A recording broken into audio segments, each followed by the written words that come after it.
पन्ना राष्ट्रीय उद्यान, इसकी स्थापना 17 अक्टूबर 1981 को होती है और इसका जो क्षेत्र है मध्य प्रदेश के छतरपुर और पन्ना जिलों में है। ये इसके मुख्यतः तीन हिस्से होते हैं, जैसे कि ऊपरी तालगांव का पठार, मध्य हिनौता पठार और केन नदी घाटी। ये एक्चुअल में जो जीरो टाइगर यहाँ पर हो गए थे, इसलिए ये चर्चा में का विषय बना हुआ था।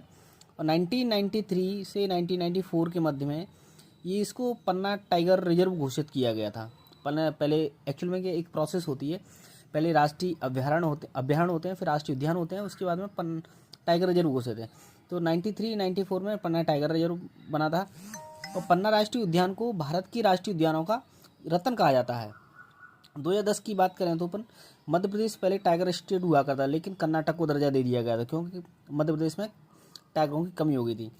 और इस टाइगर रिजर्व से होकर के केन नदी प्रभावित होती है, ठीक है। और यहाँ पर केन नदी में ही घड़ियालों का संरक्षण हो रहा है। और ये पन्ना राष्ट्रीय उद्यान है, इसमें जंगली भैंसा का संरक्षण होता है और रेप्टाइल पार्क भी है। और यहाँ पे एक बहुत न्यूज़ वाली बात रहती है कि विश्व की सबसे उम्रदराज हथनी बत्सला नाम की इसी टाइगर रिजर्व में निवास करती है। और एक्चुअली में क्या है, अभी प्रेजेंटली जो केन बेतवा ऐसे नदी जुड़ परियोजना होती हैं, तो केन नदी और बेतवा नदी को दोनों को आपस में लिंक किया जा रहा है, तो ये इस टाइगर रिजर्व पर संकट उत्पन्न हो गया है।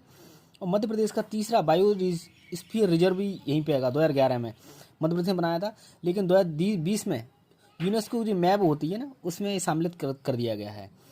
और जो बस विश्व बैंक होता है, विश्व बैंक के सहयोग से विश्व वन्यजीव कोष स्थापित भी किया गया है। एक ट्रिप एडवाइजरी होती है 2016-17 में, तो इसको अवार्ड ऑफ एक्सीलेंस से नवाजा गया था। 2020 में यूनेस्को के द्वारा पन्ना राष्ट्रीय उद्यान को वर्ल्ड नेटवर्क बायोस्फीयर रिजर्व की सूची में सम्मिलित किया गया है। थैंक यू, जय हिंद।